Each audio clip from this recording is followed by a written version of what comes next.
Hello and welcome. You're watching Business Today TV. I'm Sakshi Batra and this is Market Today, a show where we'll help you understand with the latest cues on the D Street, starting off with the benchmark index moves, the sectoral action as well as some of the stocks that are buzzing in trade today. Of course, all eyes on the earnings front as well. HCL Technologies came out with decent set of numbers yesterday, and today all eyes will be on Reliance Industries, which is expected to post its numbers post the market hours in today's trading session. We will focus on what should be investor strategy right ahead of Q4 and what are the key things that you should watch out for in Reliance Industries Q4 numbers as well. We'll get you expert views on the overall markets and these specific stocks as I spoke about. But first up, a quick check on how the Nifty and the Sensex are moving at this point in time. Well, halfway through the mark and the markets are still subdued. About 0.25% of a decline can be seen on both the benchmarks. In fact, the Nifty has now slipped below the 17,600 mark with a cut of 43 points. Look at the Sensex as well. There's a 117 points of a loss, about 0.2% lower at 59,513, the current level for the Sensex as we speak. Now moving on to understanding whether the broader markets are showing any kind of resilience. Remember, the broader markets have been performing better over the last 2 or 3 trading sessions despite the overall market move. But today it seems they have come under pressure again, with the small cap 100 index down by 0.6% at the lowest point of the day. In fact, underperforming the benchmark index Nifty and the Sensex. The mid cap 100 index is also following suit, and you can actually see a 0.6% of a decline on this index as well. A mixed bag when you talk about the sectoral moves in today's trading action as well. When we look at several of the other sectors that are moving in trade today, you will be able to spot that the Nifty Bank is in fact seeing subcuts. About 0.3% of a decline can be seen on that one, and dragging it is the PSU banking index today with a 1.3% cut, and slight losses also coming in on financials and the private sectors as well. Now when we talk about the other sectors that are also coming under pressure, look at the metals pack. That has been losing some sheen right from the morning trade, 1.8% of a cut for this one. The autos are moving in the slower lane today with a 1% cut as well. Apart from this, you also look at some of the other losses that we are looking at. The realty pack, for example, that's come under severe pressure again today with over a 2% cut. Now what's defying the move on the downside and the gravity as some of the sectors like FMCG is up by 0.5%, media stocks by 1.5% up in trade, pharma stocks declining, gaining in fact by about 0.4%, healthcare up by 0.25% as well, and oil and gas just about flat as well. So mixed bag as far as the sectors are moving. In terms of the stocks that are in fact in focus, the top gainers at this point in time include ITC, which is now at 406, of course, at near its all-time high levels as well. Cipla, BPCL, Asian Paints, Divis Laboratories back up into the green in today's trading action. What's not doing well is in fact the metal names like Tata Steel that are declining in trade. Hindalco also seen some cuts right here. Tata Motors and Tech Mahindra, some of the other stocks that are declining in trade as we speak. But let's welcome our guest on the show. Mr. Kranthi Bathini joins in from WealthMills Securities, and he's the head of research as far as equities is concerned there. Welcome, sir, and thank you so much for taking the time out for this discussion. Your thoughts? We've been discussing more about the consolidation that is continuing in the markets. Post the HCL Technologies numbers, do you see any kind of revival for the IT names? Is there any sign that one can pick up from those numbers for the entire IT pack that has been a larger drag on the markets over the last 4 or 5 trading sessions or so? Or do you believe that today's RIL numbers will actually set the course for the market movement going forward? Yeah, what we witnessed from HCL is a decent set of numbers. Sakshi, 11% is on the revenue, and the commentary from the company, the management is quite robust. We can say there are no any kind of order cancellations. Okay, the order book look healthy despite of their exposure towards the mid-size small banks also.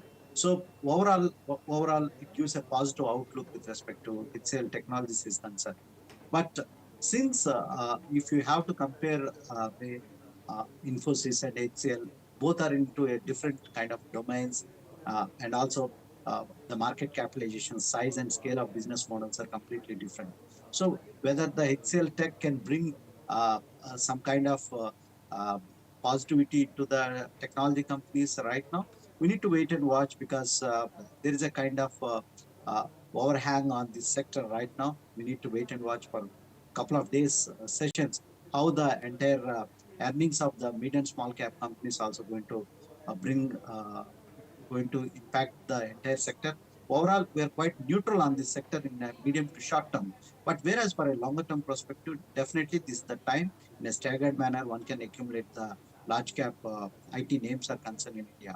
While coming to Reliance Industries, earnings are concerned uh, uh, because of the business diversity with respect to Reliance is concerned, with Geo, how the revenues are going to be, and how the with respect to their oil into chemical business, how the GRMs are going to rise. These are the factors that are going to influence, and we need to wait and watch how the retail segment is going to do with respect to Reliance Industries is concerned. Overall, we can Right. expect a mixed pack from Reliance Industries, but fingers crossed just to see how the things are going to pan out for Reliance Industries. Is Hmm. Reliance Industries is going to surprise us on a upside? We need to wait and watch Yes. uh, uh, because of the size and scale of the business model is concerned. It have the potential to surprise the investors. Right, you're right. In fact, I was going to come to that, because, Reliance Industries stock right ahead of the earnings has been pretty muted for the last 2 or 3 trading sessions or so. It seems like the street has low expectations this time around. So, one can safely say that no fireworks definitely coming out of Q4 for Reliance Industries. Traditionally, Sakshi Q4 should be a good quarter, but uh, right now, right now, the kind of the business models they are into, the way they are incubating different kind of business models, and the widespread of company acquisitions they have done. So overall, Reliance Industries in a consolidation phase, and also the green energy business they are developing, and the debt they raised to develop this green energy business. So these are the things we need to look forward right now, and the debt they have been rising at this point of time. So these are the triggers, key triggers for Reliance Industries.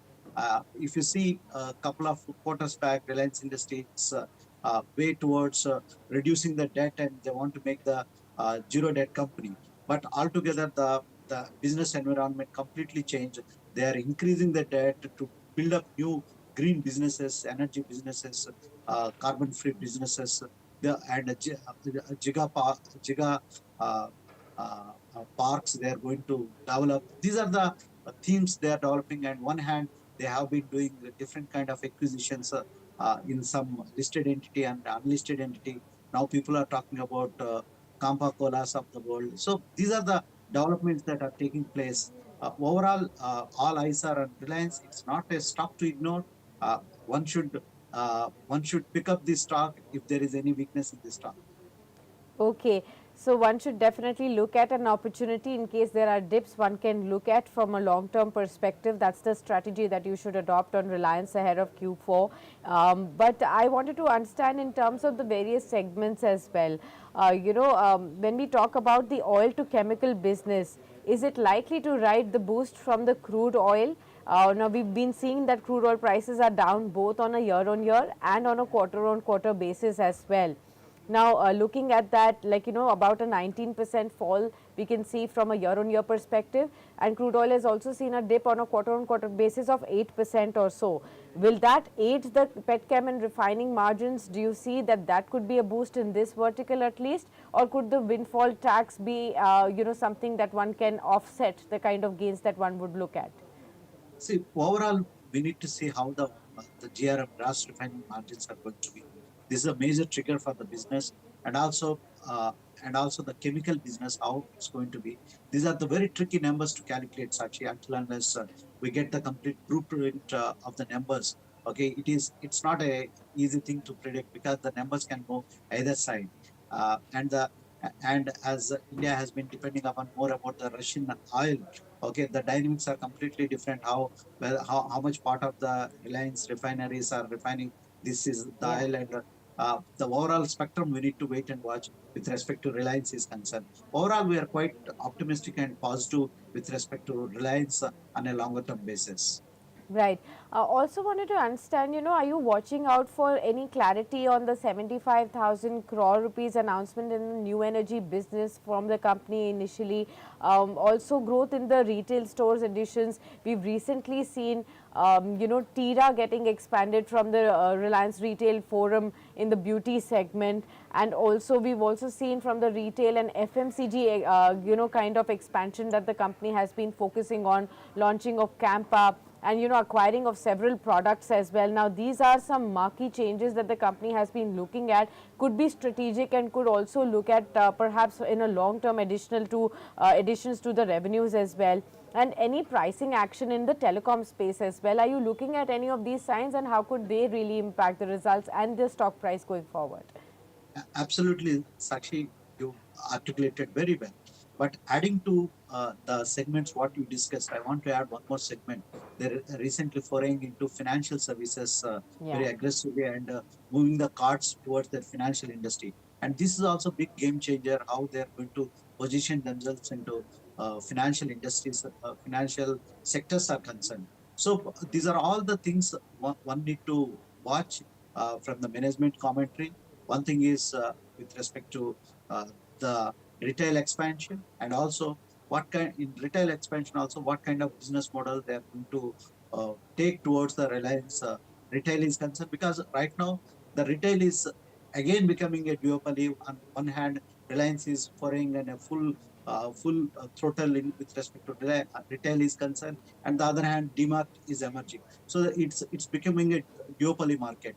And how the other hand, how with respect to Reliance retail is concerned, how they are going to give overcome with respect to the online platform players are concerned. So these are all the gamut of segments one need to wait and watch with respect to Reliance is concerned. Okay, understood that as well. Anything from the geo space, can that at least surprise the markets this time around? Although we haven't seen the needle moving much as far as the tariffs are concerned in this quarter, what can one expect here as far as the ARPU is concerned? We can expect a slight increase in the ARPU with respect to Geo is concerned, and also they have been quite aggressive with respect to the fiber. Geo fiber is concerned. So how come the numbers going to be with respect to the Geo fiber is concerned? So these are the segments uh, we need to wait and watch with respect to their ARPU's improvement is concerned. Right. Now we've been hearing, and the street has been hoping for some kind of announcements to come in as far as demerging of some of its verticals are concerned and to list them separately. Do you think that that the company may be looking at doing that now in the current market scenario, or would that be postponed for some quarters later? And looking at that is likely to happen sometime or the other. What would you really hope as the potential unlocking of value can be for the existing RIL shareholders as well? And if fresh investors want to look at that perspective also, what can one really expect in terms of the target upside in the long term? Sakshi, with respect to value unlocking and demerger is concerned, we need to wait and watch till the AGM of Reliance Industries. I don't think so. In a Q4 ending, they're not going to touch base these announcements, because these are the big policy matters for Reliance Industries. And Sure. also, we can see the succession plan. Also, one of the key things that keep on get discussed with respect to Reliance Industries is concerned. So we are at the early stage at this point of time. Probably we can expect this kind of big announcement during the Reliance AGM is concerned. Okay. And what about the target prices that you can expect here? A lot of brokerage houses have been really penciling in some sharp upsides to the current price. I mean, right now the stock is below 2400, but we've been also looking at some target prices ranging anywhere between 2800 to even 3100. What is your own sense as to what kind of targets can one really expect on RIL going forward? RIL have a always it will disappoint the pessimists and also disappoint the optimists. So Okay. RIL have the typical tendency, if you observe in the medium to short term, Sakshi. So in a near term, we can expect a fair value zone of 3000 levels uh, for Reliance Industries, but there is an immense value in this company. There is a lot of businesses are getting incubated over a period of time. there are a lot of subsidiaries and associate businesses are aligned with Reliance Industries. So overall, unlocking will take time to get the exact value of Reliance Industries. But till now, one need to have a moderate expectation with respect to Reliance Industries is concerned. But a longer term, this is a stock every investor need to have in their portfolio. And what is a good accumulation zone? What kind of levels would you suggest that investors can continue to track to accumulate the stock? The current levels also very interesting levels to accumulate, Sakshi. Reliance Industries 2200, 2100. If that levels comes, those are the mouth-watering levels for Reliance Industries. Okay, well, thank you so much, Mr. Bathini, for being with us and discussing all aspects of what to expect from the big boy Reliance Industries earnings, especially because D Street really keeps an eye out on such big numbers because Reliance Industries as a whole, as a conglomerate, really holds a huge weightage in the Nifty constituents as well, about 10-11% or so, and which is why it becomes very important to track this number. And the markets will definitely be reacting to the number only on Monday because the results will come post-market hours today. But we'll keep an eye out on everything and every move that we see on Reliance and overall markets as well through the trading session. So be with us on Business Today TV to catch all these updates about markets. You can also continue to stay in touch with us via other social media platforms, that's Facebook, Twitter, LinkedIn and Instagram. Markets right now subdued, but we'll keep an eye out on whether second half has anything to be joyous about as well.